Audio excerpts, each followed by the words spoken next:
Hello learners, welcome to online study bytes. मैं हूं प्रतीक्षा और आज से हम एक और न्यू बुक स्टार्ट कर रहे हैं जो कि यूपी बोर्ड की कक्षा 8 की ये पुस्तक है। ये विज्ञान विषय की ये पुस्तक है और अब हम इसके एक एक चैप्टर के जितने भी इम्पोर्टेंट पॉइंट्स हैं, आपके एग्ज़ाम में जो पॉइंट्स आ सकते हैं, पूछे जा सकते हैं, उनके बारे में हम पढ़ने वाले हैं। तो चैनल को आप सब्सक्राइब करके बेल आइकन पर ज़रूर प्रेस कर लें, जिससे कि वीडियो जब भी अपलोड हो आप तक नोटिफिकेशन पहुंच जाए।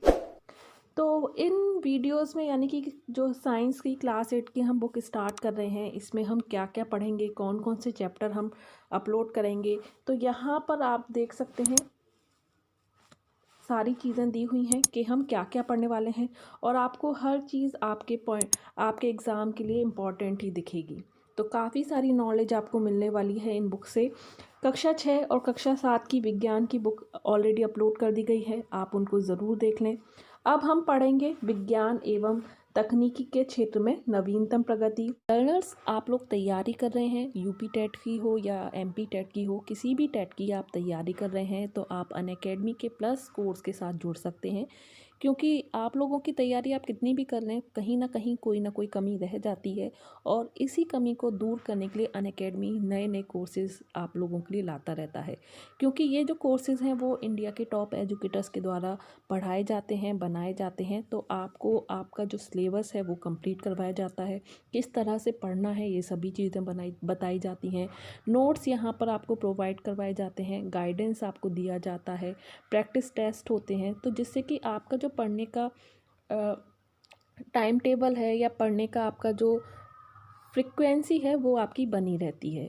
क्लियर? तो यहाँ पर आप लोगों के लिए एक एमपी टेट का कोर्स लेकर आ रहा है अनअकैडमी, जो कि 28 जनवरी से 15 अप्रैल तक चलने वाला है, जिसमें आपके हर एक सब्जेक्ट की, जिसमें CDP, EVS, mathematics, Hindi, English, Sanskrit सभी चीज़ें पढ़ाई जाएंगी। ये पेपर 1 के लिए है। इसके अलावा यूपी टेट, जैसा कि आप जानते हैं कि कभी भी यूपी टेट के आवेदन की प्रक्रिया स्टार्ट हो सकती है, यूपी टेट के बारे में भी इंफॉर्मेशन आ सकती है, लेकिन उसके लिए आपको अभी से प्रिपेयर होना पड़ेगा, क्योंकि यूपी टेट देना आसान बात नहीं है। सी टेट के मुकाबले यूपी टेट का जो एग्ज़ाम होता है वो थोड़ा टफ होता है। आपको यूपी टेट के लिए सारी चीज़ें पढ़नी होती हैं और वो क्या क्या चीज़ें हैं जो आपको पढ़नी है, ये सारी चीज़ें आपको वही एजुकेटर बता सकते हैं, पढ़ा सकते हैं, जो बहुत एक्सपीरियंस है और यूपी टेट क्लियर कर चुके हैं। तो यहाँ पर टारगेट यूपी टेट 2021 का कंप्लीट बैच कोर्स दिया है, जो कि 30 जनवरी से 6 मार्च तक चलेगा, जिसमें आप देख सकते हैं सारे सब्जेक्ट जो भी यूपी टेट में पूछे जाते हैं, और सारे सब्जेक्ट की तैयारी अपने आप करना इतना पॉसिबल नहीं होता है, तो आप इन सभी सब्जेक्ट की तैयारी इस कोर्स के माध्यम से कर सकते हैं। इसका जो लिंक है वो आपको डिस्क्रिप्शन में मिल जाएगा। अनअकैडमी में आपको सब्सक्रिप्शन करने का फ़ायदा मिलता है कि आप जब भी सब्सक्राइब करते हैं तो आप पूरे टेट कोर्स के लिए सब्सक्राइब करते हैं, आपको हर एक बैच कोर्स के लिए, हर एक कोर्स के लिए बार बार पे नहीं करना पड़ता, और उस सब्सक्रिप्शन में भी आपको 10% का डिस्काउंट मिल सकता है। उसके लिए आपको प्रतीक्षा टेट, जो कि मेरा रेफरल कोड है, वो आपको लिखना होगा, जिससे कि आपको 10% का डिस्काउंट मिल जाए। उसके साथ ही अगर आप कोई फ्री लाइव क्लास लेते हैं, फ्री टेस्ट जो क्विज़ेज़ जो अनअकैडमी की तरफ से होते रहते हैं, उनको भी ज्वाइन कर सकते हैं। उसके लिए भी आपको अनलॉक कोड डालना होगा, जिसमें कि आप प्रतीक्षा टेट लिख सकते हैं। तो यहाँ आपको टेट प्लस सब्सक्रिप्शन का चार्जेस दे रखे हैं, तो आप अपने अकॉर्डिंग कोई भी सब्सक्रिप्शन ले सकते हैं, लेकिन रेफरल कोड लिखना मत भूलिएगा, क्योंकि आपको उस रेफरल कोड की वजह से यहाँ पर जितने भी चार्जेस हैं उनमें 10% का डिस्काउंट मिल जाएगा। तो India's best educators for all subjects, all batches, only 1 subscription. तो हमारा जो फर्स्ट चैप्टर है वो है विज्ञान और तकनीकी के क्षेत्र में नवीनतम प्रगति। नवीनतम मीन्स नया। तो कौन कौन सी चीज़ें नई नई स्टार्ट हो चुकी हैं हमारे टाइम में, हमारी दुनिया में, और इसने हमारी कैसे हेल्प की है, हमारे जीवन को, हमारे दैनिक दिनचर्या को किस तरह से आसान बनाया है, ये सारी चीज़ें हम इस चैप्टर में पढ़ने वाले हैं। सबसे पहले हम बात करेंगे कि विज्ञान और प्रौद्योगिकी का जो महत्वपूर्ण भूमिका रही वो संचार के क्षेत्र में रही है। पहले टाइम में संचार कैसे होता था? कबूतरों के माध्यम से, या फिर घोड़े पर किसी संदेश वाहक को भेजते थे, वो एक जगह से दूसरी जगह काफ़ी दिनों में हमारा संदेश पहुंचाता था। लेकिन आजकल कितना आसान हो गया है अपने संदेश को दूसरे तक पहुंचाने का। आप कॉल कर सकते हो, व्हाट्सएप मैसेज कर सकते हो, मेल कर सकते हो, नॉर्मल मैसेज भेज सकते हो, और बहुत सारी ऐसी चीज़ें हैं कि आप अपना संदेश एक जगह से दूसरी जगह तक पहुंचा सकते हो। संचार का मतलब ही होता है कि आप अपनी बात को एक स्थान से दूसरे स्थान तक पहुंचा रहे हो। कंप्यूटर के आविष्कार के बाद संचार के क्षेत्र में नित्य नए आयाम स्थापित हो रहे हैं। सूचना तकनीकी का प्रयोग कर भारतीय डाक विभाग ने वर्ष 2001 में नवीन डाक सेवा प्रारंभ की। 2001 जो है वो आपको याद रखना है, उस दिन नवीन डाक सेवा प्रारंभ की गई, जिसे क्या कहा गया? ई पोस्ट कहा गया। ई पोस्ट क्या होता है? E for electronic post. एक नेटवर्क के माध्यम से भारत के किसी भी पते पर अपने संदेश को इलेक्ट्रॉनिक ट्रांसमिशन के साथ भेजना, या फिर अगर आसान भाषा में मैं समझाऊं तो ये एक तरह की डाक ही है। पहले आप क्या करते थे? आप अपना लेटर लिखते थे और पोस्ट बॉक्स में डालते थे, वहाँ से डाकी आता था, ले जाता था, और फिर वो गाड़ी के माध्यम से, ट्रेन के माध्यम से जगह जगह पर पहुँचता था। अब क्या होता है? ई पोस्ट में आप क्या करते हैं? A4 साइज़ के पेपर पे किसी भी भाषा में हाथ से लिखा हुआ या छपा हुआ कोई भी पत्र है या कोई भी डॉक्यूमेंट है, आप डाकघर में ले जाते हो, वो स्कैन करके या कुछ भी वो दूसरे डाक पते पर भेज देते हैं, ईमेल के द्वारा भेज देते हैं, और वहाँ से आपका जो लेटर है, अगर उसका मेल है तो वहाँ पहुँच जाएगा, नहीं है तो आपका जो लेटर है वो डाकी के द्वारा उधर उस घर तक पहुँचा दिया जाएगा, जिसे कहा जाता है ई पोस्ट, जिसमें बहुत समय भी बच जाता है। क्लियर? इसके बाद स्मार्ट मोबाइल के साथ 3G 4G के रूप में भी काफ़ी सारी चीज़ें आ चुकी हैं। तो ये था संचार के क्षेत्र में विज्ञान और प्रौद्योगिकी। इसके बाद शिक्षा में सूचना और संचार प्रौद्योगिकी यानी कि ICT के क्षेत्र में भी काफ़ी विकास हुआ है। ICT मीन्स है information and communication technology. I for information means सूचना, कम्युनिकेशन मीन्स संचार, और टेक्नोलॉजी मीन्स प्रौद्योगिकी। शिक्षा के क्षेत्र में शिक्षा के स्तर को सुधारने के लिए ICT योजना को शुरू किया गया। कब शुरू किया गया? ये शुरू हुई 2004 में, और दिसंबर के 2004 में। ठीक है, 2001 में तो डाक सेवा चालू हुई, ई डाक सेवा, ई पोस्ट जिसे कहा गया, और दिसंबर 2004 में ICT ने एक योजना शुरू की गई शिक्षा के स्तर को सुधारने के लिए। इसके अंतर्गत छात्रों को मुख्यतः अपनी ICT कौशल क्षमता बढ़ाने और कंप्यूटर सहायक शिक्षण प्रक्रिया के माध्यम से सीखने के अवसर प्राप्त हुए। यह योजना छात्रों के विभिन्न सामाजिक, आर्थिक, डिजिटल डिवाइड और अन्य भौगोलिक अवरोधों को पार करने का एक सेतु था। शिक्षा के स्तर को सुधारने के लिए विशिष्ट शिक्षकों की नियुक्ति की गई, जो ICT केंद्रित शिक्षा देने में समर्थ हों। स्कूल योजना में ICT के अंतर्गत कई राज्यों, केंद्र शासित राज्यों में स्मार्ट स्कूलों का अनुमोदन किया गया। स्मार्ट स्कूल, पहले आप देखोगे क्लासेस में सिर्फ ब्लैक बोर्ड होते थे, फिर वाइट बोर्ड आ गए, अब इलेक्ट्रॉनिक बोर्ड आ चुके हैं। ठीक है, अब जो ये कोरोना काल चल रहा था, पहले स्कूल आपको जाके पढ़ना था, अगर छुट्टी हो जाती थी, अगर हमारे टाइम में कोरोना होता तो शायद हम घर बैठ के भी नहीं पढ़ पाते। ठीक है, लेकिन आज के टाइम में आपकी ऑनलाइन क्लासेस चल रही हैं, और ये सारी चीज़ें विज्ञान की प्रगति के वजह से ही ये सब पॉसिबल हुआ है। ई किताबें हैं, ई किताबों के माध्यम से, यानी कि आप कंप्यूटर के माध्यम से, अपने गूगल के माध्यम से कहीं से भी कोई भी आप बुक्स डाउनलोड कर सकते हो, अपने जो सिलेबस की बुक्स हैं उनको डाउनलोड कर सकते हो और पढ़ सकते हो। तो ये सब चीज़ें किसकी वजह से पॉसिबल हुई हैं? ICT की वजह से। इसके अलावा और अंतरिक्ष प्रौद्योगिकी के क्षेत्र में भी काफ़ी विकास हुआ है। भारतीय अंतरिक्ष कार्यक्रम के जनक डॉक्टर विक्रम साराभाई की अध्यक्षता में वर्ष 1962 में भारतीय राष्ट्रीय अंतरिक्ष अनुसंधान समिति इनकोस्पार, भारतीय राष्ट्रीय अंतरिक्ष अनुसंधान समिति इनकोस्पार, और नवंबर 1969 यानी कि 1969 में भारतीय अंतरिक्ष अनुसंधान संगठन इसरो का गठन हुआ है। अब देखिए ये सारी चीज़ें बुक में हैं तो आपको याद भी रखनी है।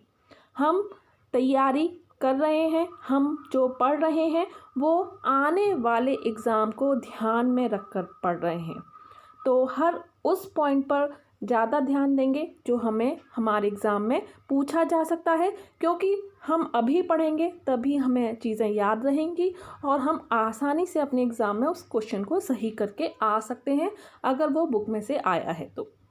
और काफ़ी सारे क्वेश्चन आपको ऐसे मिलेंगे जो बुक में से आए होंगे।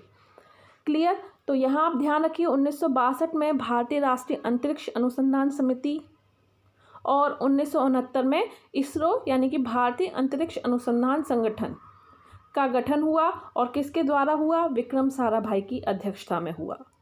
क्लियर?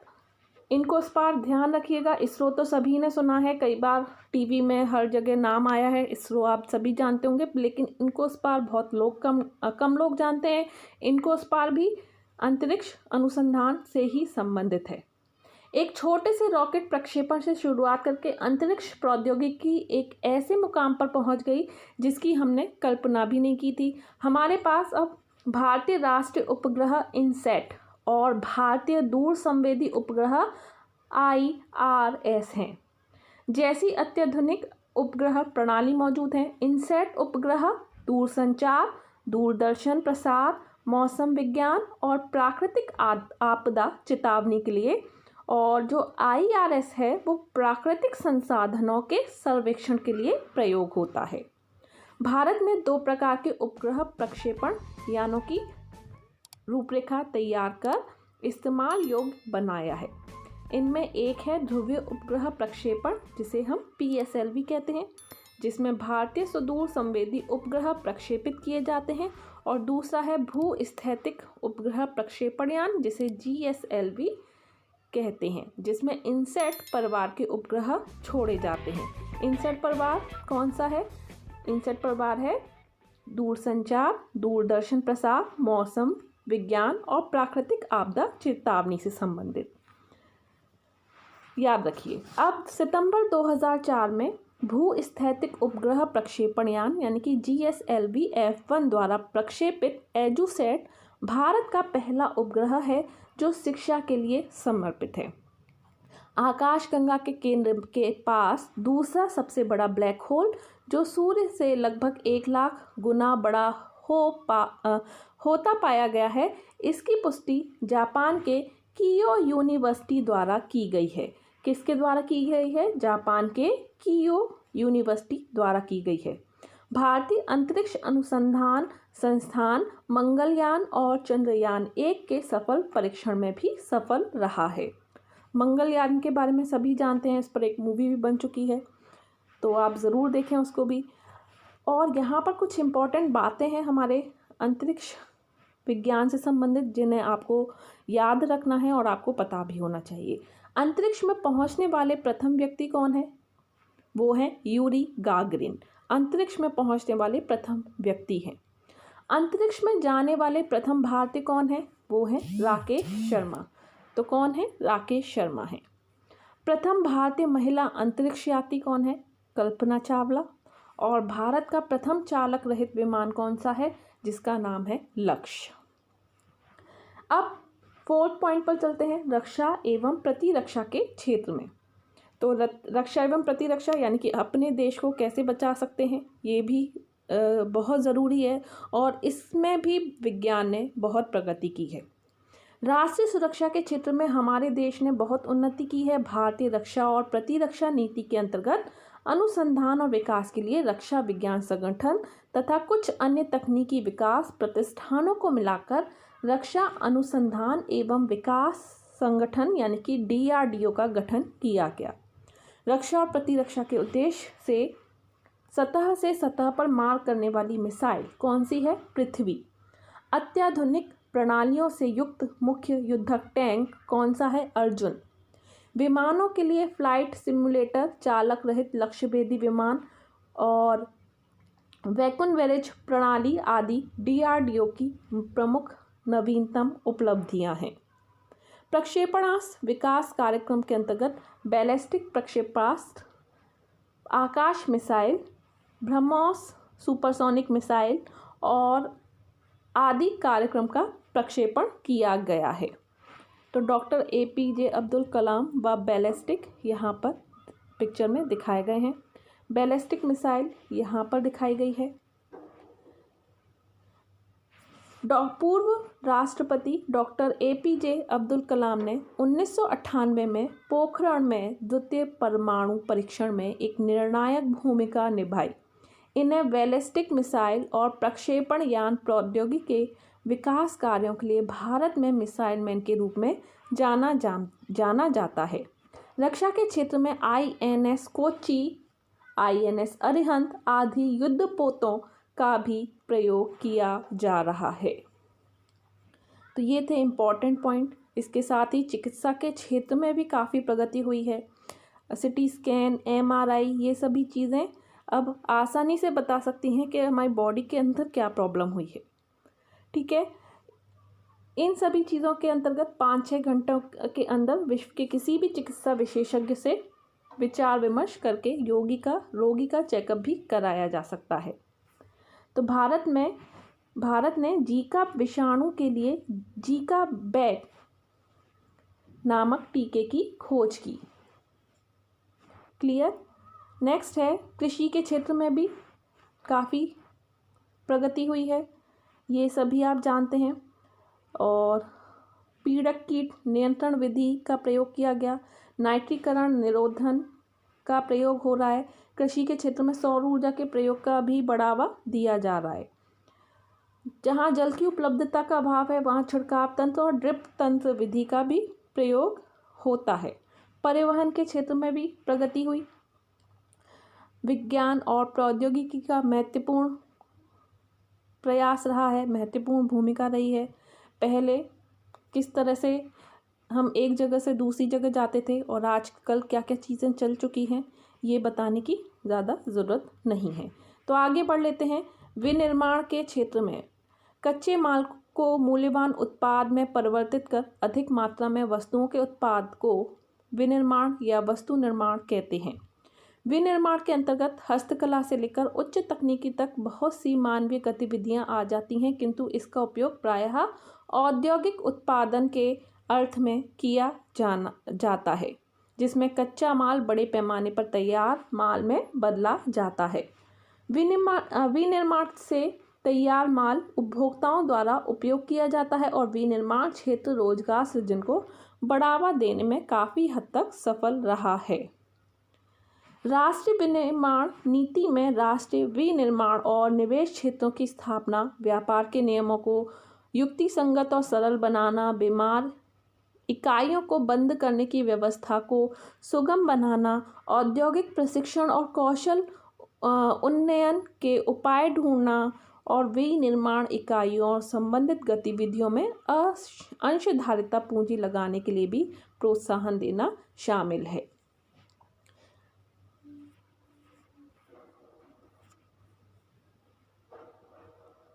क्लियर। बाल्को, हिंडाल्को और नाल्को आदि क्या हैं? ये एल्यूमिनियम उद्योग के कारखाने हैं। कौन कौन से? बाल्को, हिंडाल्को और नाल्को, ये एल्यूमिनियम उद्योग के कारखाने हैं। ONGC और ऑयल पेट्रोलियम उद्योग के कारखाने हैं। मथुरा में मथुरा रिफाइनरी है जिसे IOCL कहते हैं। उद्योगों के क्षेत्र में देश को अग्रणी बनाने के लिए मेक इन इंडिया योजना को भी शुरू किया गया है। इसके बाद ऊर्जा के क्षेत्र में भी विज्ञान और प्रौद्योगिकी का क्या भूमिका है? आज कई तरह के ऊर्जा स्रोत इस्तेमाल में लाए जाते हैं, जैसे कि कोयला, पेट्रोलियम, प्राकृतिक गैस, नाभिकीय ऊर्जा, पवन ऊर्जा, सौर ऊर्जा आदि। ऊर्जा के कुछ स्रोतों को लगातार इस्तेमाल किया जा सकता है या एक निश्चित अवधि के बाद पुनः पूर्ति की जा सकती है। इस प्रकार की ऊर्जा के स्रोतों को नवीकरणीय या अक्षय ऊर्जा स्रोत कहते हैं। कुछ ऐसे ऊर्जा स्रोत हैं जिनकी पुनः पूर्ति नहीं की जा सकती। इस प्रकार के ऊर्जा स्रोतों को अनवीकरणीय ऊर्जा स्रोत कहते हैं। क्लियर। इसके बाद अनुमानतः वर्तमान और भविष्य की ऊर्जा की मांग को देखते हुए विश्व भर में स्वच्छ और नवीकरणीय ऊर्जा स्रोतों सौर, पवन, जल, बायोगैस, समुद्री नाभिकीय, भूतापीय ऊर्जा के प्रयोग को बढ़ावा दिया जा रहा है। तो यहाँ पर नवीकरणीय स्रोत समझाए हैं और अनवीकरणीय स्रोत हैं।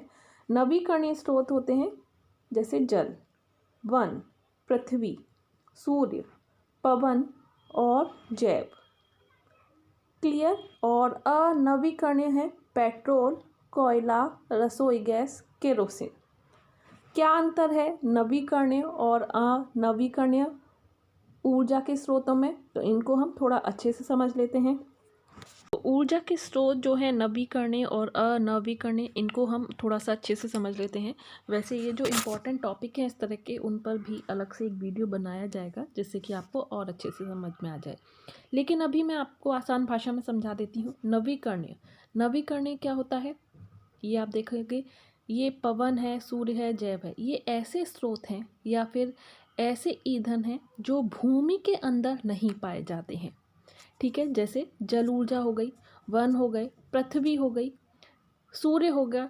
ये सभी क्या है, भूमि के अंदर नहीं पाए जाते। और कह सकते हैं कि ऐसी ऊर्जा जिसका हम एक बार उपयोग कर लें और उसके बाद इसे हम दोबारा से बना सकते हैं। जैसे जल ऊर्जा हो गई, जल की ऊर्जा। क्लियर। अगर एक बार आपने खर्च कर ली तो इसे हम दोबारा से प्राप्त कर सकते हैं। सूर्य ऊर्जा यानी कि सोलर सिस्टम है, एक बार आपने खर्च कर ली तो दोबारा से प्राप्त कर सकते हैं। ठीक है। जैव ऊर्जा, बायोमास जिसे हम कहते हैं, ये सभी ऐसे चीज़ें हैं जो एक बार खर्च हो जाती हैं तो हम उसे दोबारा प्राप्त कर सकते हैं। ये सारी ऊर्जा क्या है, नवीकरणीय ऊर्जा कहलाई जाती हैं। और ये जिनसे हम ऊर्जा प्राप्त कर रहे हैं, सूर्य हुआ जिसे हम सौर ऊर्जा प्राप्त कर रहे हैं, पवन से पवन ऊर्जा प्राप्त कर रहे हैं, जल से जल ऊर्जा प्राप्त कर रहे हैं। ठीक है, ये सभी ऊर्जाएं नवीकरणीय ऊर्जा कहलाई जाती हैं और इनसे हम प्राप्त कर रहे हैं तो ये नवीकरणीय के स्रोत हैं। अब अनवीकरणीय पर आते हैं। अनवीकरणीय क्या होगा, ऐसे ईंधन जो भूमि के अंदर पाए जाते हैं, जैसे आप पेट्रोल है, जैसे यहाँ कोयला है, केरोसिन है, रसोई गैस है।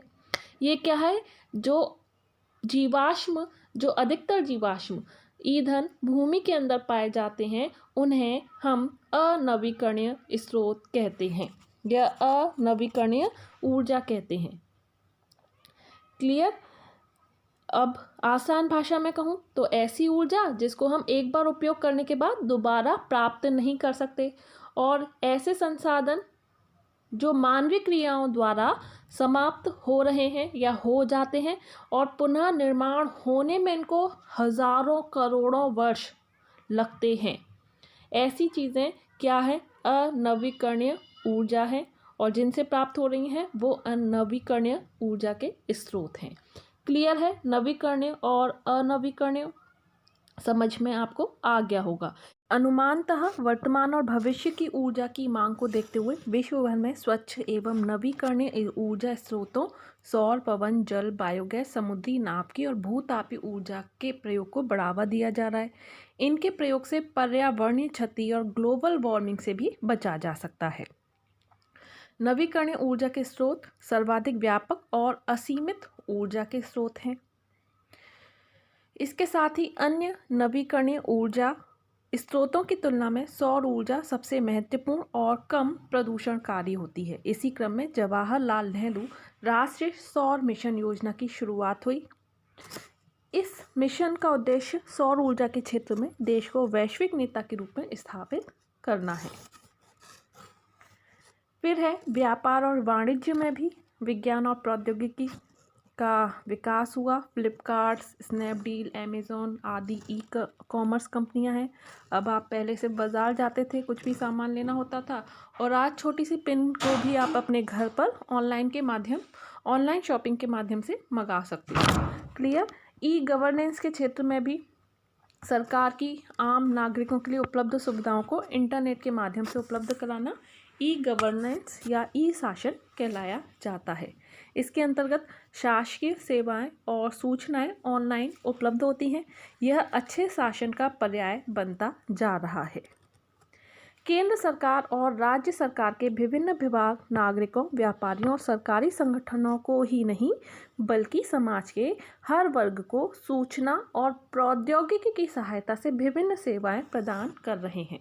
18 मई 2006 में शुरू राष्ट्रीय ई शासन NEGP के तहत संपूर्ण भारत में साझा सेवा केंद्र CSC स्थापित किए गए। ये साझा सेवा केंद्र आम आदमी को सीधे तौर पर लाभान्वित कर सहज, सुलभ और उनके घर तक सरकारी सुविधाएं उपलब्ध कराने का अथक प्रयास कर रहे हैं।